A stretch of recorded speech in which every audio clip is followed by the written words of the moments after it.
Hello everybody, very good evening. तो आज हम लोग स्टार्ट करेंगे जीओसी का second lecture.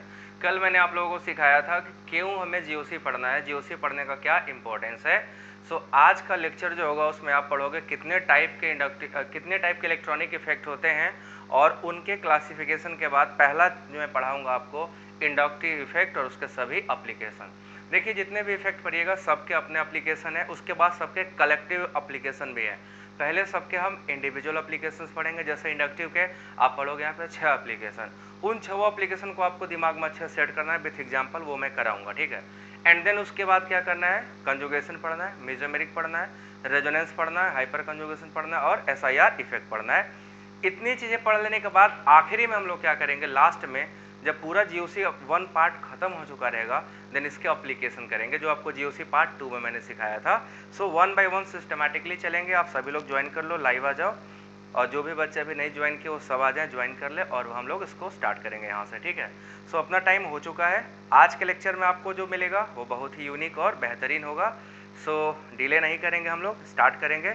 Let's proceed with the electronic effect. कल जैसे मैंने आपको सिखाया था कि इलेक्ट्रॉनिक इफेक्ट जो होते हैं 2 टाइप के होते हैं। एक को हम लोगों ने बोला था परमानेंट इफेक्ट और दूसरे को बोला था टेम्पररी इफेक्ट। इन दोनों को आज मैं पहले आपको क्लैरिफाई कर दूं कि इन दोनों में क्या डिफरेंस होता है, क्योंकि हर जगह कहीं टेम्पररी इफेक्ट इंपॉर्टेंट है और कहीं पे परमानेंट इफेक्ट आपका ऑपरेट करता है। तो ये दोनों आपको समझ में आना, क्लियर होना बहुत जरूरी है। तो सबसे पहले देखो, परमानेंट इफेक्ट क्या होते हैं। ये वो इफेक्ट है जो रिएजेंट के आने जाने से अफेक्टेड नहीं होते, मतलब रिएजेंट डालो या ना डालो उससे कोई फर्क नहीं पड़ना है, ये रिएजेंट डिपेंडेंट होते हैं। टेम्पररी वाले क्या होते हैं, रिएजेंट डिपेंडेंट। मतलब कि अगर आप टेम्पररी इफेक्ट देखने जा रहे हो तो आपको रिएजेंट का होना जरूरी है, ठीक है। ये इफेक्ट तभी अराइज होता है जब रिएजेंट प्रेजेंट हो या रिएजेंट रिमूव किए जाएं, और यहाँ पे रिएजेंट का कोई लेना देना नहीं होता है। तो टेम्पररी इफेक्ट और observe when reagent is added. जब रिएजेंट को ऐड करोगे तो टेम्पररी इफेक्ट आपको ऑब्जर्व होगा, बट जैसे ही आप रिएजेंट को रिमूव कर लोगे इफेक्ट क्या होगा, डिसमिस हो जाएगा, इफेक्ट जो होगा वो खत्म हो जाएगा। तो आप क्या देख रहे हो, हमने रिएजेंट डाला तो इफेक्ट शो कर रहा है, रिएजेंट हटा लिया तो इफेक्ट नेग्लिजिबल हो जा रहा है, मिनिमाइज हो जा रहा है। बट परमानेंट इफेक्ट में रिएजेंट आए या ना आए, ऐड करो या रिमूव करो, उससे उसको अफेक्ट होने वाला नहीं है। तो ये सिंपली कह सकते हैं कि ये रिएजेंट इंडिपेंडेंट होता है। क्या होता है, रिएजेंट इंडिपेंडेंट। तो रिएजेंट पे डिपेंडेंट नहीं है, इंडिपेंडेंट। और ये क्या होता है, रिएजेंट डिपेंडेंट होता है। तो ये बात ध्यान रखना है कि रिएजेंट डिपेंडेंट और रिएजेंट इंडिपेंडेंट दो इंपॉर्टेंट बातें हैं। अगर हमने यहाँ पे रिएजेंट को ऐड किया तो अफेक्ट ऑब्जर्व होगा, अगर हमने रिएजेंट को रिमूव कर लिया तो अफेक्ट क्या होगा, खत्म हो जाएगा। तो if reagent is added, if reagent is added, affect जो होगा वो ऑब्जर्व होगा, अफेक्ट ऑब्जर्व। बट अगर हमने रिमूव कर दिया, रिएजेंट को हमने क्या कर दिया, रिमूव कर दिया, तो अफेक्ट क्या होगा, डिसमिस हो जाएगा, अफेक्ट खत्म हो जाएगा। If reagent removed then affect भी क्या होगा, डिसमिस हो जाएगा, अफेक्ट ऑल्सो रिमूव हो जाएगा। तो देखो, टेम्पररी इसीलिए बोल रहे हैं क्योंकि रिएजेंट है तो इफेक्ट है, रिएजेंट नहीं है तो इफेक्ट नहीं है। मतलब किसी के आने की वजह से अफेक्टेड होते हैं और जब वो चला जाता है तो अफेक्ट क्या होता है, खत्म हो जाता है, तो टेम्पररी हो गया। और परमानेंट का मतलब ये हुआ कि रिएजेंट रहे या ना रहे, डजंट मैटर रिएजेंट अवेलेबल है या नहीं है, यहाँ पे हमेशा परमानेंट में इफेक्ट थ्रू आउट एग्जिस्ट करेगा। आप रिएजेंट डालो, रिएजेंट निकालो, डजंट मैटर, ठीक है। एग्जाम्पल से समझो। सबसे पहले एग्जाम्पल मैं आपको समझा देता हूँ। जो टेम्पररी इफेक्ट एग्जाम्पल है, देखो आप सबने एल्कीन का रिएक्शन पढ़ा होगा, याद है सभी को। एल्कीन पे हम लोग क्या करते हैं, HBr ऐड करते हैं। तो अगर हम ऐसे देखें तो यहाँ पे हमारा एल्कीन पोलराइज नहीं है, बट जब हम HBr ऐड करते हैं तो हमारा प्रोडक्ट क्या बन जाता है, now we have alkyl halide as a product. HBr डाले हो तो एल्किल ब्रोमाइड बनता है, ये आपका प्रोडक्ट बना। बट ये प्रोडक्ट कैसे बना, यहाँ पे पहले H+ गया, ऐड हुआ, कार्बोकैटायन बनाता है, कार्बोकैटायन का फॉर्मेशन होगा, एंड देन उसके बाद क्या होता है, Br- अटैक करके ये यहाँ पे Br- अटैक करता है और ये प्रोडक्ट आपको मिलता है। अगर हम इसी में देखो यहाँ पे एल्कोहलिक KH डाल दें, क्या कर दें, एल्कोहलिक KOH एलिमिनेशन रिएक्शन है, तो रिएक्शन इधर से इधर वापस आ जाएगा। जैसे ही हम यहाँ पे डालेंगे ये H और ये Br टूट के क्या हो जाएंगे, बाहर चले जाएंगे। तो आपने रिएजेंट को रिमूव किया, एल्कीन वापस आ गया, रिएजेंट को ऐड किया, प्रोडक्ट बन गया, एल्कीन को रिमूव किया, प्रोडक्ट क्या हो गया, एलिमिनेट हो गया। तो आपने क्या देखा कि ये रिएजेंट ऐड करने पे पोलैरिटी शो करके रिएक्शन तो कर रहे हैं, बट जैसे हम रिएजेंट को रिमूव कर ले रहे हैं हमारा इफेक्ट क्या हो रहा है, खत्म हो जा रहा है। तो इस इफेक्ट में आप क्या सीखे, ये टेम्पररी है, परमानेंट नहीं है। जो परमानेंट इफेक्ट हैं वो रिएजेंट पे डिपेंडेंट नहीं होते हैं। आप डालो चाहे मत डालो, पहले भी पोलर थे बाद में भी पोलर रहेंगे। तो इनमें जितने भी एग्जाम्पल है वन बाय वन चलो स्टार्ट करते हैं। परमानेंट इफेक्ट क्या है, ठीक है ना। तो हम लोग पहले क्या पढ़ेंगे, परमानेंट इफेक्ट। परमानेंट इफेक्ट में देखो बच्चों क्या क्या आता है, ठीक है। परमानेंट इफेक्ट में आपके टोटल 6 इफेक्ट है जो मैंने कल आपको बताए थे, जिसका पहला पार्ट आज स्टार्ट होगा, इंडक्टिव इफेक्ट। कोई जल्दीबाजी नहीं है, पूरा जितना भी इफेक्ट है बहुत ही सिस्टमैटिकली, रैंडम नहीं पढ़ना है, सिस्टमैटिक पढ़ना है और कंप्लीट सही तरीके से पढ़ के कंप्लीट करना है, ठीक है। तो परमानेंट इफेक्ट में आप पढ़ोगे इंडक्टिव इफेक्ट, जिसको मैं आज स्टार्ट करूंगा, ठीक है। ये आपका परमानेंट इफेक्ट है, इंडक्टिव इफेक्ट। अगर कहीं पे सिस्टम में इलेक्ट्रोनेगेटिविटी आई तो ये इफेक्ट ऑब्जर्व होगा, ठीक है। ये किस पे बेस्ड है, इलेक्ट्रोनेगेटिविटी डिफरेंस पे। दूसरा आप पढ़ोगे कंजुगेशन। कंजुगेशन जो सिस्टम में होता है वो किस पे डिपेंड करता है, अल्टरनेट पोजीशन पे pi bond, positive charge, negative charge, lone pair, free radical, vacant P orbital available है कि नहीं है। अगर अल्टरनेट पोजीशन पे है तो कंजुगेशन होगा, नहीं है तो कंजुगेशन नहीं होगा। तीसरा जो आप पढ़ोगे दैट इज मीजोमेरिक इफेक्ट। तीसरा आपका क्या है, मीजोमेरिक इफेक्ट है। मीजोमेरिक इफेक्ट कब ऑब्जर्व होता है, तो ध्यान से समझिएगा।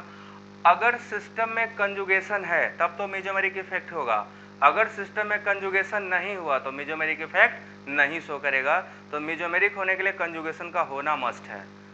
तीसरी बात, फोर्थ जो है आपका रेजोनेंस। रेजोनेंस जो होता है बड़ा ही यूनिक इफेक्ट है, और रेजोनेंस इफेक्ट में आप देखोगे ये तभी पॉसिबल है जब सिस्टम कंप्लीटली कंजुगेटेड हो और पाई इलेक्ट्रॉन्स का डीलोकलाइजेशन हो, ठीक है ना। पाई इलेक्ट्रॉन क्या कर रहे हो, डीलोकलाइज कर रहे हो, तभी ये काम करेगा। अगर पाई इलेक्ट्रॉन्स का डीलोकलाइजेशन नहीं हुआ तो फिर ये इफेक्ट वहाँ पे नेग्लिजिबल हो जाएगा, कोई फर्क नहीं पड़ता। कंजुगेशन नहीं है, डीलोकलाइजेशन नहीं है, तो रेजोनेंस की बात नहीं कर सकते। और इसके बाद आपका फिफ्थ इफेक्ट है दैट इज हाइपर कंजुगेशन। नाम सुना होगा, हाइपर कंजुगेशन। तो देखो जो हाइपर कंजुगेशन है ये यूनिक टाइप का इफेक्ट है, इन जैसा ही है बट ये अलग है। यहाँ पे सिग्मा बॉन्ड का कंजुगेशन हो जाता है पाई बॉन्ड से। तो अभी तक आपने पाई पाई कंजुगेशन पढ़ा था, बट यहाँ पे आप पढ़ोगे सिग्मा पाई का कंजुगेशन है, तो ये अलग हो जाएगा, आपका सिग्मा पाई का कंजुगेशन हो गया, ठीक है। और लास्ट में आप पढ़ोगे steric inhibition of resonance that is called SIR effect. और ये हमारा आखिरी इफेक्ट होगा SIR, steric inhibition of resonance. इसका एप्लीकेशन आपने पढ़ा होगा आर्थो इफेक्ट। जो आर्थो इफेक्ट है एक्चुअली वह SIR इफेक्ट है। इसके अलावा आप पढ़ोगे सल्फोनेशन, क्वाटनर जो टर्सरी ब्यूटाइल अमीन होते हैं उनके आर्थो पे नाइट्रेशन सल्फोनेशन नहीं होता, पैरा पे होता है। ये सब SIR की वजह से होगा। इसकी वजह से सिस्टम का प्लेनरिटी टूट जाती है, वो मैं आपको सिखाऊंगा जब इसको पढ़ा रहूँगा। तो इन सभी इफेक्ट को हम लोग क्या करना, डिटेल में पढ़ना है। आज हम स्टार्ट करेंगे सबसे पहले अपना इंडक्टिव इफेक्ट। सबसे पहला इफेक्ट है, सबसे कमजोर है, इन सब में सबसे कमजोर इफेक्ट इंडक्टिव ही है, बट हम शुरू करेंगे छोटे छोटे से और बना देंगे बहुत बड़ा सा पहाड़ जैसा इफेक्ट। तो आप अगर बेसिक चीज़ें आपको नहीं आई, ये इन 6 में काम करेगा, याद रखना। इंडक्टिव इसमें भी काम करेगा, इसमें भी, इसमें सब में काम करेगा। तो अगर आपको ये नहीं आता है तो ये सब आपका गड़बड़ हो जाएगा। तो आपको ये भी आना जरूरी है। फिर ये मैं जो आपको पढ़ा रहा हूँ सिस्टमैटिक पढ़ा रहा हूँ, एक के बाद एक जैसे जैसा एप्लीकेशन आएगा उसको जोड़ा हूँ, रैंडम नहीं है। कई जगह आप लोग को पढ़ा भी होगा, बताए होंगे लोग कि रेजोनेंस मीजोमेरिक इफेक्ट एक ही को बोलते हैं। मैं ऐसा नहीं मानता हूँ, मैं आपको बताऊंगा क्यों नहीं मानता हूँ, मेरा अपना थॉट्स है और मैं प्रूफ करके भी दूंगा मैं क्यों नहीं मानता हूँ, ठीक है। So let's start with inductive effect. सबसे पहला इफेक्ट हम लोग पढ़ेंगे इंडक्टिव इफेक्ट। हेडिंग डाल लो, इंडक्टिव इफेक्ट।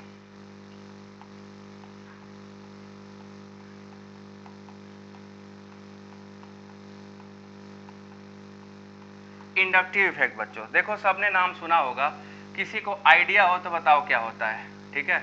इंडक्टिव इफेक्ट क्या है, मैं आपको डिटेल में बताने वाला इंडक्टिव इफेक्ट के बारे में। और ये बहुत ही शानदार इफेक्ट है, ठीक है, ये बहुत ही शानदार इफेक्ट है। इसका सबसे पहले मैं 3 बातें आपको सिखा रहा हूँ। हमेशा केमिस्ट्री पढ़ते समय आपके दिमाग में तीनों बातें होनी चाहिए। पहली बात, ये इफेक्ट क्या है, किस वजह से है और ये क्या करता है। कोई भी इफेक्ट जो 6 पढ़ोगे 6 में आपके सामने 3 ही सवाल होंगे। ये इफेक्ट है क्या, ये क्यों एग्जिस्ट करता है और इसके एग्जिस्ट करने से मॉलिक्यूल पे क्या फर्क पड़ने हैं। तो आइए मैं आपको सबसे पहले बताऊं इंडक्टिव इफेक्ट है क्या, ठीक है, इंडक्टिव इफेक्ट है क्या और ये किसकी वजह से एग्जिस्ट करता है, इसके एग्जिस्टेंस से मॉलिक्यूल पे क्या इफेक्ट होता है। तो देखो, induction of charges over the molecule, molecule के ऊपर जो चार्जेस का इंट्रोडक्शन या इंडक्शन होता है उसी को हम लोग बोलते हैं इंडक्टिव इफेक्ट, ठीक है। इस इफेक्ट में क्या होता है, देखो, introduction of charges, introduction of charges, partial charges, actually partial charge लिखना ज्यादा बेटर है, इंट्रोडक्शन ऑफ पार्शियल चार्जेस। देखो, पार्शियल चार्ज जब मैं बोलूंगा तो आप लोग डेल पॉजिटिव या del negative over the molecule, over the molecule. इस इफेक्ट में क्या होता है, मॉलिक्यूल के ऊपर पार्शियल चार्जेस का इंट्रोडक्शन हो जाता है, मॉलिक्यूल के ऊपर पार्शियल चार्ज जनरेट होता है, डेल्टा पॉजिटिव या डेल्टा नेगेटिव। ये जो डेल नेगेटिव डेल पॉजिटिव है इसके बारे में सबसे पहले ध्यान से आप समझ लो। इसका मतलब होता है बहुत ही कम, मिनिमम, वेरी लेस। डेल का मतलब वेरी लेस, बहुत कम ही चार्ज का जनरेशन होगा। अब ये चार्ज का जनरेशन क्यों आता है, it arises due to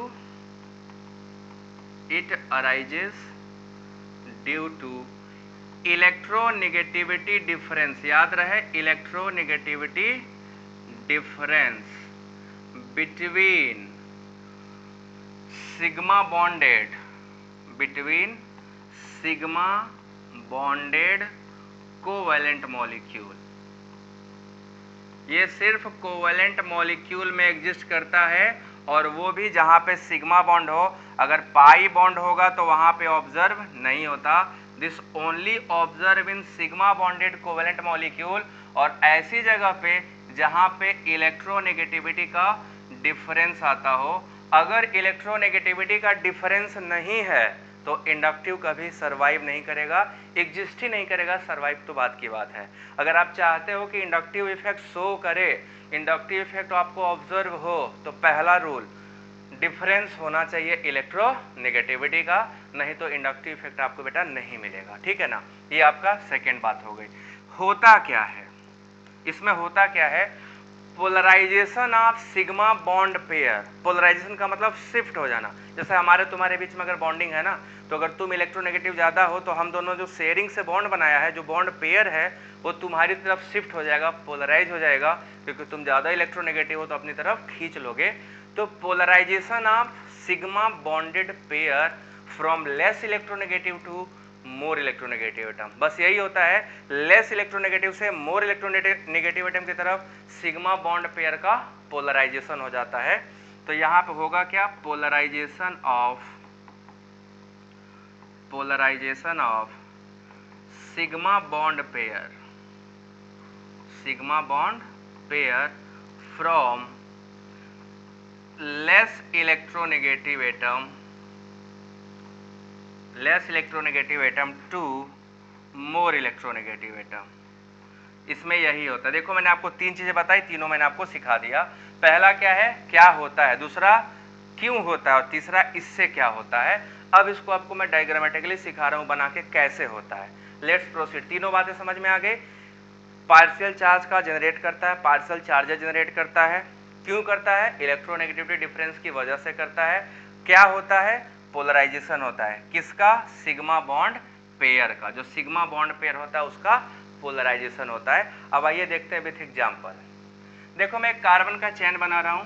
ये कार्बन का चेन है, ठीक है। इस कार्बन चेन में हमने एक हाइड्रोजन जोड़ दिया, क्लोरीन, सपोज दैट क्लोरीन जोड़ दिया। अब हम सबको पता है क्लोरीन इज मोर इलेक्ट्रोनेगेटिव। अगर हम सिंपल बात करते तो हमारे यहाँ पे सिग्मा बॉन्ड पेयर क्या होना चाहिए था, दोनों के बीच में होना चाहिए था, है ना। शेयर्ड पेयर इलेक्ट्रॉन जो होगा वो दोनों क्या होगा, कार्बन क्लोरीन के बीच में होना चाहिए।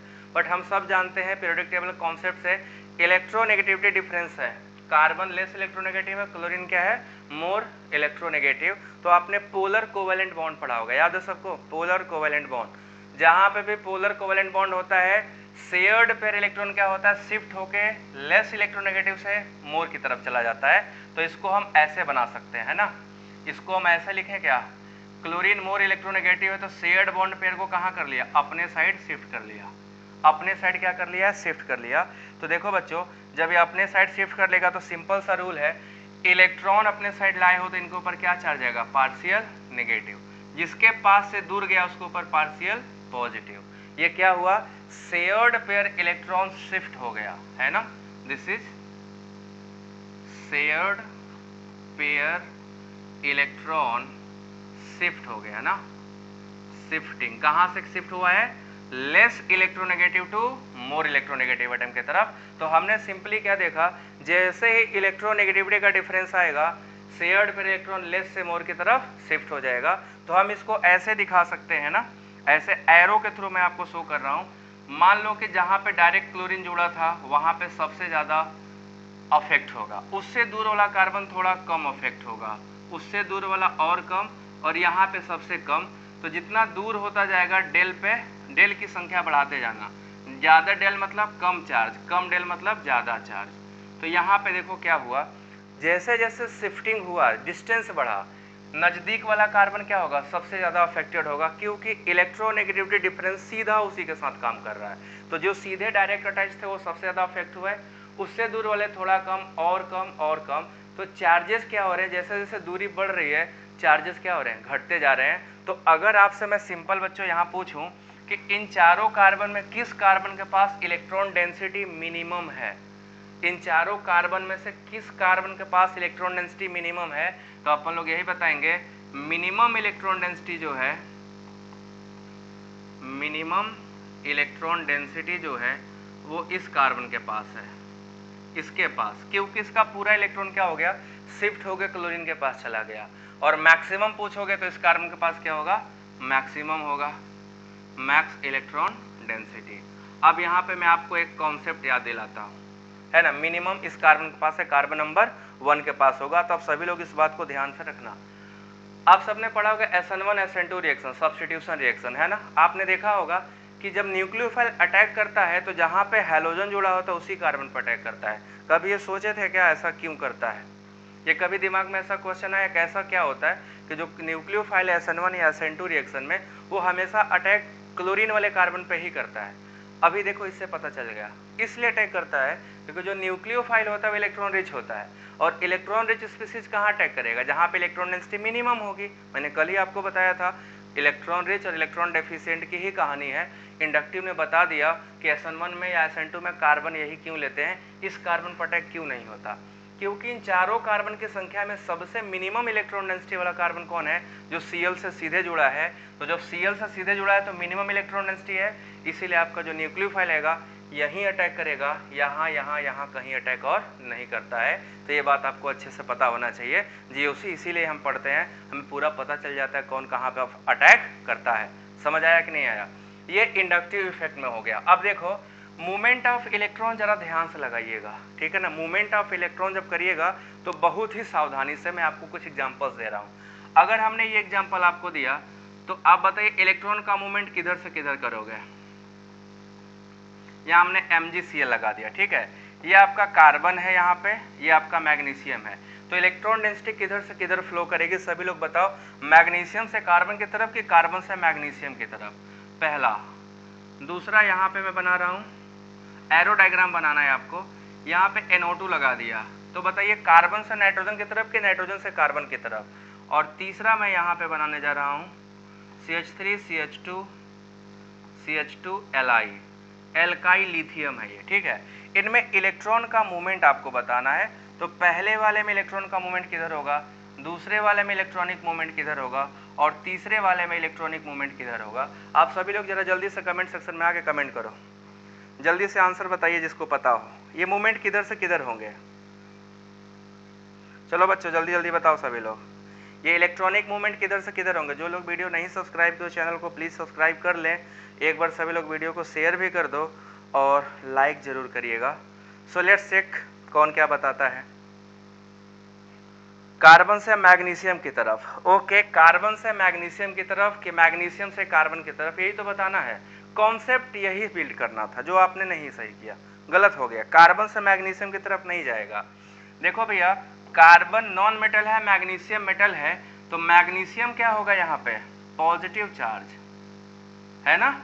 मैग्नीशियम क्या होगा, मेटल है ना, तो मेटल से इलेक्ट्रॉन डेंसिटी किधर जाएगा, हमेशा मोर इलेक्ट्रोनेगेटिव की तरफ। आप सब पढ़े हो कि जो अपना मैग्नीशियम होता है वो मेटल है, तो मेटल्स की टेंडेंसी इलेक्ट्रॉन देने की होती है, ना कि इलेक्ट्रॉन लेने की होती है।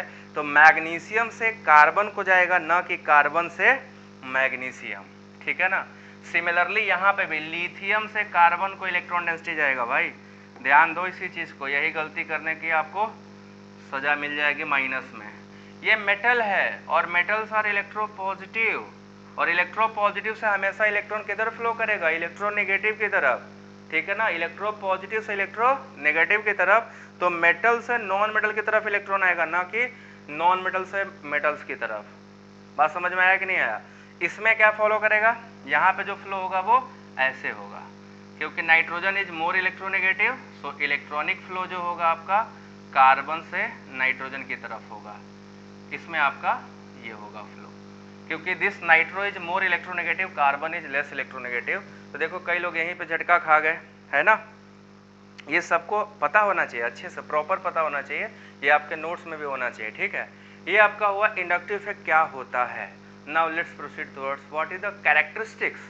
अलग अलग कैरेक्टरिस्टिक्स होता है हर इफेक्ट के, कौन कौन से इसके मेजर कैरेक्टरिस्टिक हैं, चलिए पहचान के देखते हैं, ठीक है। सो नाउ ये समझ आया सभी को, क्या ये क्लियर है, एक बार जल्दी से बता दो तो। अप टू दिस यहाँ तक क्लियर है सबको। सो अगला जो हम नेक्स्ट टॉपिक आपको पढ़ाने वाले हैं उसका नाम है characteristic of inductive effect. So let's proceed. Characteristics, characteristics क्या क्या होते हैं, अगर आपको इंडक्टिव इफेक्ट आएगा तो कैसे पहचानोगे। Characteristics of inductive effect, inductive effects के इंपॉर्टेंट कैरेक्टरिस्टिक्स पढ़ेंगे। जिसको पता हो वो बता सकता है, जिसको भी पता हो वो कमेंट सेक्शन में कमेंट मारो फटाफट। क्लास शुड बी इंटरैक्टिव, है ना। सो देखो कैरेक्टरिस्टिक्स क्या क्या है, वन बाय वन सारे कैरेक्टरिस्टिक देखो। सबसे पहला कैरेक्टरिस्टिक क्या है, द फर्स्ट कैरेक्टरिस्टिक इंडक्टिव क्या, it is a permanent effect, it is a permanent effect. किसी का डाउट है क्या परमानेंट इफेक्ट होने में। जहां भी इलेक्ट्रोनेगेटिविटी का डिफरेंस आएगा इंडक्टिव इफेक्ट काम करेगा, इसको काम करना ही करना है। तो अगर डिफरेंस ऑफ इलेक्ट्रोनेगेटिविटी मिला then inductive effect is there. दूसरा सबसे इंपॉर्टेंट, अभी आपने देखा ये सिर्फ सिग्मा बॉन्ड से ऑपरेट होता है, पाई बॉन्ड का कोई रोल नहीं है, तो it operates only through sigma bond, it operates only through sigma bond. इसमें पाई बॉन्ड का रोल नहीं है, सिर्फ सिग्मा बॉन्ड से ही ऑपरेट होता है, पाई बॉन्ड का कोई रोल इसमें नहीं होता है। नेक्स्ट पॉइंट आपने देखा कि ये एक ही डायरेक्शन में इलेक्ट्रॉन का फ्लो हो रहा था, तो ये यूनिडायरेक्शनल होगा, इट इज यूनिडायरेक्शनल, एक ही डायरेक्शन में इलेक्ट्रॉन फ्लो होंगे। और आपने देखा कहां से कहां होंगे, हमेशा लेस इलेक्ट्रोनेगेटिव से मोर इलेक्ट्रोनेगेटिव की तरफ इलेक्ट्रॉन क्या होगा, फ्लो करेगा, तो यूनिडायरेक्शनल होना इसका तय है। चौथा जो इंपॉर्टेंट बात है यूनिडायरेक्शन के अलावा, ये डिस्टेंस पे डिपेंडेंट है कि इंडिपेंडेंट, आप सभी लोग बताओ। ये डिस्टेंस पे डिपेंडेंट दिखा आपको कि इंडिपेंडेंट दिखा, कमेंट करो। इट इज डिस्टेंस डिपेंडेंट, है ना, ये डिस्टेंस डिपेंडेंट होता है, दूरी के साथ अफेक्टेड है। और इसका रिलेशन क्या है दूरी के साथ, भैया देखो क्या रिलेशन था, आई इफेक्ट दूरी के साथ घटता है, I effect inversely proportional to distance, distance के साथ क्या इसका उल्टा रिश्ता है। आप देख लो यहाँ पे लेस अफेक्टेड ये था, मोस्ट अफेक्टेड ये था, तो जो क्लोरीन के सबसे नजदीक था वो सबसे ज्यादा अफेक्टेड था, और जो सबसे दूर था वो डिपेंडेंट था, तो सबसे ज्यादा सबसे लेस अफेक्टेड। तो दूरी के साथ इफेक्ट कम हो रहा है, जितना नजदीक उतना पावरफुल और जितना दूर उतना कम अफेक्ट हो जाता है, तो डिस्टेंस डिपेंडेंट है, ठीक है। और चौथा फिर पांचवा जो यहाँ पे इंपॉर्टेंट बात है इसके लिए, it is an additive effect, additive effect का क्या मतलब हुआ समझिएगा। जैसे मान लो कि किसी कार्बन पे एक हेलोजन है, किसी कार्बन पे 2 हेलोजन है, किसी कार्बन पे 3 हेलोजन है, तो 3 है तो तीनों के इफेक्ट के सम के बराबर होगा। तो आप जो 3 हेलोजन होंगे तीनों का सम तो ऐड कर लेना, 2 होंगे तो 2 का सम करना, 1 होगा तो 1 का ही करेंगे।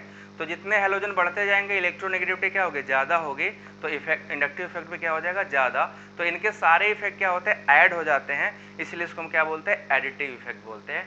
तो these 5 are the most important characteristics of inductive effect. ये पांचों जो आप कैरेक्टरिस्टिक देखे हो, ये पांचों कैरेक्टरिस्टिक क्या हैं, एक्सट्रीमली इंपॉर्टेंट है और ये आपको पता होना चाहिए या सभी को आना चाहिए। So up to this clear है सभी को? यहां तक सबको क्लियर हो तो हम लोग चलेंगे टाइप्स ऑफ इंडक्टिव इफेक्ट पढ़ने। चलो जल्दी से सभी लोग बताओ, क्या यहां तक सबको क्लियर है? एक बार सभी लोग वीडियो शेयर कर दीजिए अपने दोस्तों को, और हर बार कर दिया करिए, मैं आज कह दे रहा हूँ, आगे मैं नहीं कहूँगा, आप लोग कर दिया करिएगा, ठीक है। सो चलिए आगे बढ़ते हैं, टाइप्स ऑफ इंडक्टिव इफेक्ट्स। ठीक है, टाइप्स ऑफ इंडक्टिव इफेक्ट आपको यहाँ पे कुछ चीज़ें मैं सिखाऊंगा। टाइप्स ऑफ इंडक्टिव इफेक्ट,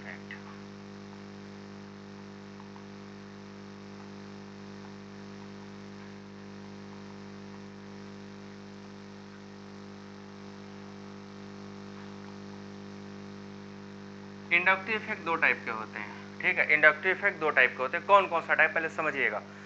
एक जो इलेक्ट्रॉन डेंसिटी सिस्टम पे बढ़ाते हैं और एक जो सिस्टम से इलेक्ट्रॉन डेंसिटी घटाते हैं। जैसे अगर मान लो कहीं कार्बन का चैन है, कार्बन का चैन है, कोई ग्रुप अगर उस पर आपने जोड़ा और उस ग्रुप ने क्या कर दिया, इलेक्ट्रॉन डेंसिटी को बढ़ा दिया, तो वो इलेक्ट्रॉन डोनेटिंग ग्रुप, प्लस आई, प्लस मतलब जोड़ने वाले। अगर कोई ऐसा ग्रुप या आइटम आपने लगाया जो सिस्टम से इलेक्ट्रॉन डेंसिटी को कम कर देता हो, इलेक्ट्रॉन डेंसिटी घटा देता हो, तो उनको हम लोग बोलते हैं घटाने वाले, इलेक्ट्रॉन विड्रॉ करने वाले, इलेक्ट्रॉन विड्रॉइंग ग्रुप, उसको हम लोग माइनस आई इफेक्ट बोलते हैं। तो इंडक्टिव दो ही टाइप का होता है, प्लस आई और माइनस आई। तो सबसे पहला आप पढ़ोगे प्लस आई इफेक्ट।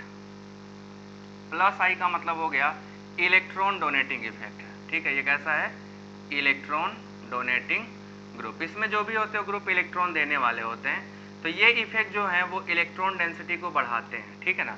तो ऐसे सभी ग्रुप या एटम्स, ऐसे सभी ग्रुप या एटम जो कार्बन चेन में इलेक्ट्रॉन डेंसिटी को इंक्रीज कर दें, वो सब प्लस आई इफेक्ट कहलाते हैं। तो यहाँ पे मैं नोट करूंगा, दोज ग्रुप और एटम्स,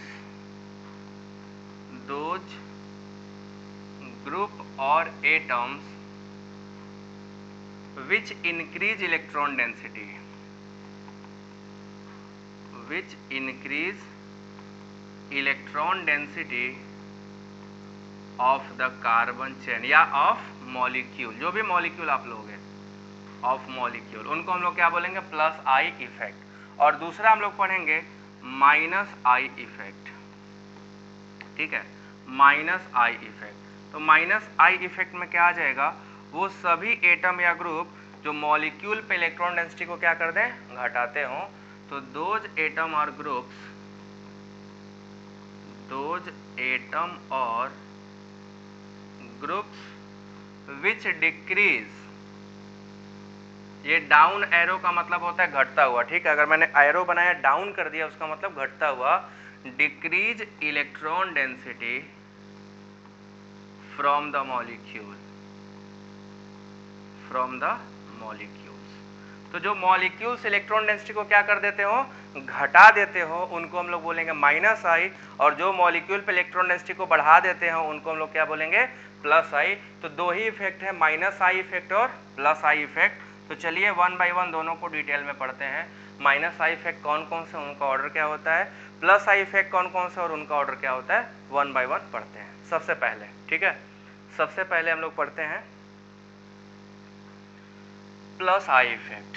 ठीक है ना, plus I effect. Plus I effect में आप देखोगे ऐसे सभी ग्रुप या एटम है जो इलेक्ट्रॉन डेंसिटी बढ़ाते हैं। तो मैं इनका ऑर्डर लगाता हूं, मैं तीन टाइप का ऑर्डर यहाँ पे मिलेगा। सबसे पहले द हाईएस्ट इलेक्ट्रॉन डेंसिटी। देखो इलेक्ट्रॉन देगा कौन, यहाँ समझो, इलेक्ट्रॉन देता कौन है भाई, जिसके पास होगा। अब मेरे पास है इलेक्ट्रॉन, मैं कहाँ से दूंगा, तो मैं डोनेटिंग हो ही नहीं सकता। जिनके यहाँ इलेक्ट्रॉन है वो इलेक्ट्रॉन डोनेटिंग है, जिनके पास नहीं है वो नहीं देगा। तो डोनेटिंग क्या होगा, या तो निगेटिव चार्ज है ना, या तो नेगेटिव चार्ज हो, जिसके पास नेगेटिव चार्ज मतलब इलेक्ट्रॉन डेंसिटी हाई, या तो लेस इलेक्ट्रोनेगेटिव हो। देखो जैसे मान लो मैं सिस्टम हूँ, आपको इलेक्ट्रॉन देना या लेना आप जो भी हो, अगर आप मेरे से ज़्यादा इलेक्ट्रोनेगेटिव हो गए तो आप मेरे से ज़्यादा गरीब, अब मुझे आपको देना पड़ेगा। जैसे नॉलेज की बात है, अभी आप गरीब हो, मतलब नॉलेज से गरीब का मतलब कहने का कम आता है, तो मैं दे रहा हूँ, आप मोर इलेक्ट्रोनेगेटिव, आपको नीड है, मेरे पास है, मैं दे रहा हूँ। अगर मैं इलेक्ट्रोनेगेटिव ज़्यादा हो गया, आप कम, तो आप देने लगोगे। तो जिस एटम की इलेक्ट्रोनेगेटिविटी कम होगी वो इलेक्ट्रॉन देगा, और जिसकी इलेक्ट्रोनेगेटिविटी ज़्यादा होगी वो इलेक्ट्रॉन लेगा, ठीक है ना। तो निगेटिव चार्ज स्पीसीज पे इलेक्ट्रॉन डेंसिटी ज़्यादा होता है, वो हमेशा इलेक्ट्रॉन देते हैं। और दूसरा, लेस इलेक्ट्रोनेगेटिव होना चाहिए, वो भी इलेक्ट्रॉन देंगे। अभी मैं करके दिखाता हूँ, देखो कैसे। अगर आपका कहीं पे NH- ग्रुप है ना, नाइट्रोजन है तो इलेक्ट्रोनेगेटिव, बट निगेटिव चार्ज होने की वजह से इसको इलेक्ट्रॉन देना पड़ेगा। नेगेटिव चार्ज मतलब इसके पास इलेक्ट्रॉन डेंसिटी ज्यादा है। दूसरा, इसके बाद आएगा O-, ऑक्साइड आयन, ठीक है, ये भी इलेक्ट्रॉन देता है। याद करो, फिनॉक्साइड आयन, फिनॉक्साइड आयन में O- इलेक्ट्रॉन डेंसिटी रिंग को देता है क्योंकि ऑक्सीजन पर नेगेटिव चार्ज है। तीसरा है आपका एसीटेट आयन, COO-, इसके पास भी इलेक्ट्रॉन डेंसिटी क्या होता है, ज्यादा होता है। इसके बाद आएगा आपका टर्सरी एल्काइल ग्रुप, है ना, टर्सरी एल्किल ग्रुप। आप सभी को याद होगा टर्सरी एल्किल क्या होता है, जिसमें 3 मेथाइल लगे हों, है ना, ये वाला, this is called tertiary alkyl. And then secondary, then आपका प्राइमरी होता है। उसके बाद आता है मेथाइल, देन आपका आइसोटोप में ट्रिटियम, ड्यूटीरियम और प्रोटियम, और प्रोटियम का इक्वल टू 0 मानते हैं, मतलब कि जो प्रोटियम है उसका इफेक्ट न के बराबर होता है, ठीक है ना, उसका इफेक्ट क्या होता है, 0 के बराबर। हाइड्रोजन जो है उसका इफेक्ट 0 के बराबर होता है। तो हाइड्रोजन ना तो इलेक्ट्रॉन देता है ना तो इलेक्ट्रॉन लेता है, तो ये सभी हाइड्रोजन से ज़्यादा इलेक्ट्रॉन देने वाले हैं। These all will provide electron density to the system, ठीक है ना, ये सिस्टम को इलेक्ट्रॉन डेंसिटी देते हैं। पहला ऑर्डर हो गया। दूसरा है, अगर हम आइसोटोप्स की बात कर लें तो Ct3 का ज़्यादा डेंसिटी होगा CD3 से, which is more than CH3, ठीक है ना, which is more than CH3। तो ये आपका दूसरा, इसी में क्रम में दूसरा हो जाएगा। और थर्ड जो C बात है, C, ब्रांचिंग बढ़ने से इंडक्टिव इफेक्ट पे क्या फर्क पड़ेगा, आप सभी लोग बताइए। अगर ब्रांचिंग इंक्रीज हुआ तो प्लस आई इफेक्ट इंक्रीज होगा या डिक्रीज होगा, एनीबॉडी। ब्रांचिंग के बढ़ने से इंडक्टिव इफेक्ट क्या होगा, प्लस आई इफेक्ट क्या होगा, जरा कमेंट करो जल्दी से। तो अगर ब्रांचिंग इंक्रीज हो रहा है तो प्लस आई इफेक्ट क्या होगा, इंक्रीज या डिक्रीज। देखते हैं कितने लोग सही बताते हो। ब्रांचिंग बढ़ने से प्लस आई इफेक्ट क्या होगा, इंक्रीज होगा, है ना, इंक्रीज होगा। कोई बताया, ब्रांचिंग बढ़ने से प्लस आई इफेक्ट इंक्रीज होगा। देखो कैसे, आप 4 कार्बन का ग्रुप ले लो, CH3 और CH3, ये टर्सरी ब्यूटाइल 4 कार्बन का है। देन उसके बाद आइसोब्यूटाइल, ये आइसोब्यूटाइल, इसमें देखो डिस्टेंस बढ़ने लगता है, डिस्टेंस बढ़ता है। और सबसे लास्ट में एन ब्यूटाइल। तो हैं तो सब में 4 ही कार्बन, बट मेथाइल ग्रुप क्या हुआ, मेन कार्बन से डिस्टेंस देखो ज़्यादा हो गया। यहाँ पे क्या है, सबसे क्लोजेस्ट है तो मैक्सिमम इफेक्ट शो करेगा। यहाँ पे दोनों मेथाइल क्या हो गया, मेन कार्बन से दूर हो गए, और यहाँ पे एक ही मेथाइल है जो मेन कार्बन से बहुत दूर हो गया। तो ब्रांचिंग बढ़ने से डिस्टेंस घट जाता है ना, ब्रांचिंग बढ़ने से डिस्टेंस क्या होगा, घट जाता है, और डिस्टेंस घटने से आई इफेक्ट बढ़ता है, अभी आपको पढ़ाया था। तो ये आपका क्या हो गया, ब्रांचिंग ज़्यादा होगा तो आई इफेक्ट ज़्यादा होगा, ब्रांचिंग कम होगा तो आई इफेक्ट कम हो जाएगा। ये आपका थर्ड ऑर्डर है। तो ये प्लस आई इफेक्ट था, ठीक है, this is all about plus I effect. अब हम लोग चलेंगे माइनस आई की तरफ। सो आई होप कि आप सभी को प्लस आई इफेक्ट क्लियर हो गया होगा। एनीबडी, किसी को कोई दिक्कत परेशानी, वीडियो को लाइक हिट जरूर करिए, एक बार सभी लोग शेयर कर दो वीडियो जल्दी से, सो हम लोग आगे बढ़ें। चलो, दूसरा है minus I effect, minus I effect. तो अभी मैंने आपको क्या सिखाया भाई लोग, अभी मैंने आपको बस यही तो सिखाया कि minus I effect electron density घटाता है ना, minus I effect electron density घटाता है।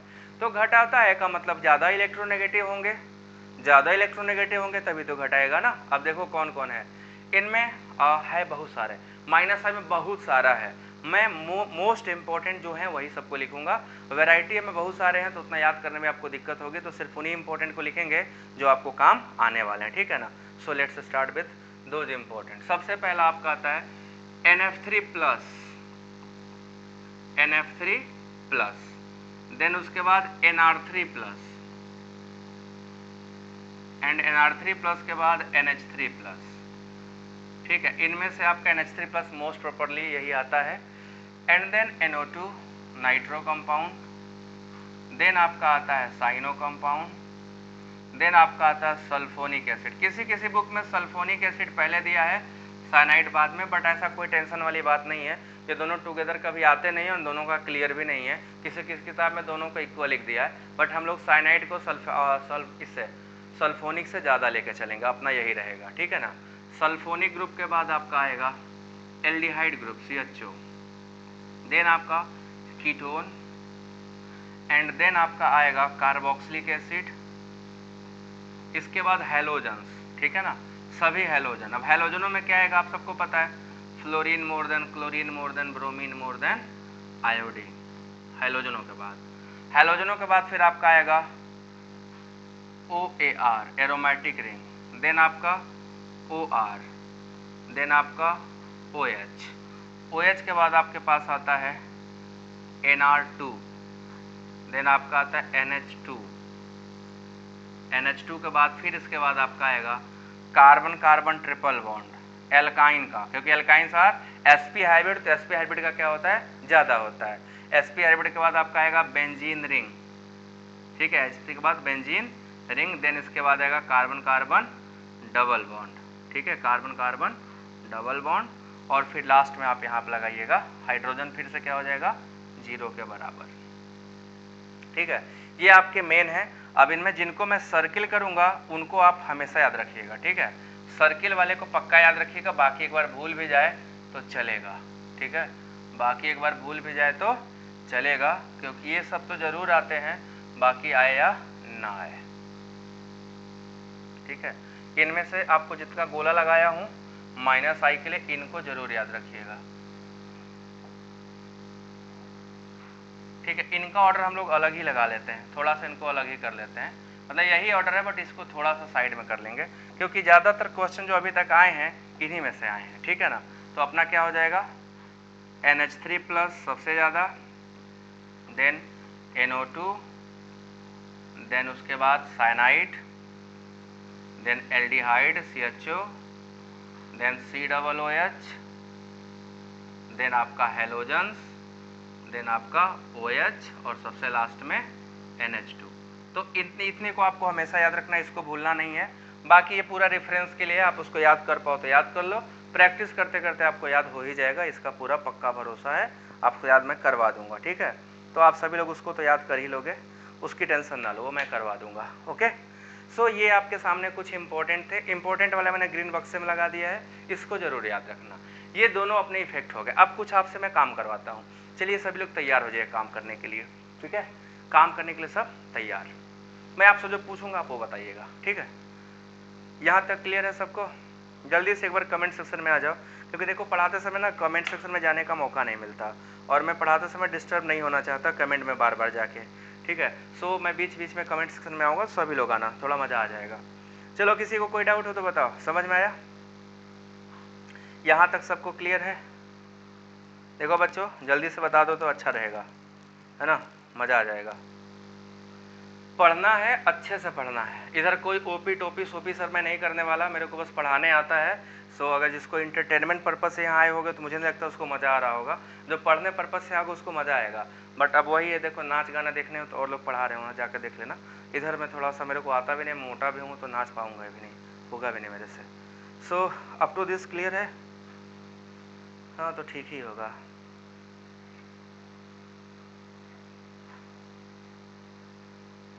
तो आगे चला जाए next.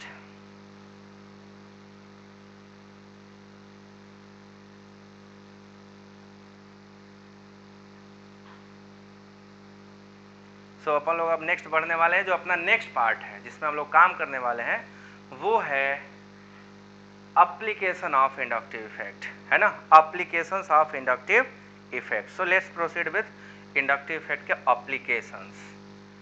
Application of inductive effect, यहाँ पे आज जो बताने वाला हूँ पहला एप्लीकेशन जो बताऊंगा वो पूरे ऑर्गेनिक केमिस्ट्री में काम आएगा, common for all organic chemistry, तो इसको तो जरूर से सीख जाना, ठीक है ना। यहाँ पे आप पक्का ही सीख जाना, एप्लीकेशन ऑफ इंडक्टिव इफेक्ट। पहला एप्लीकेशन जिंदगी भर याद रखना, हर जगह वही काम आएगा, अगर इसको भूल गए तो फिर दिक्कत होगी भाई। एप्लीकेशन ऑफ इंडक्टिव इफेक्ट मैं आपको सबसे पहले बता देना चाहता हूँ कौन कौन से एप्लीकेशन आपको पढ़ने हैं, ताकि जब आप अगली क्लास में आओ तो आपका मन ही ना करे इस क्लास को बंक मार के कहीं और जाने का। ये क्लास आपके काम के लिए इतना ज़्यादा काम का होगा एप्लीकेशन जो आप छोड़ के जा ही नहीं सकते, ठीक है ना। चलो देखो, सबसे पहला यहाँ पढ़ोगे electron density of the molecule, electron density of molecule.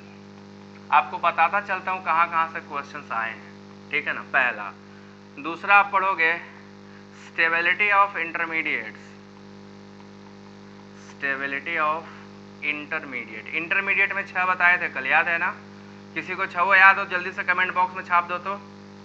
6 intermediate कल मैंने आपको बताया था, अगर किसी को याद हो तो सभी इंटरमीडिएट फटाफट लाइन से लिख दो, ठीक है। जिसको जिसको याद हो सब छाप दो एक लाइन से। तीसरा पढ़ोगे acidity and reactivity of alcohols, acidity and reactivity of alcohols,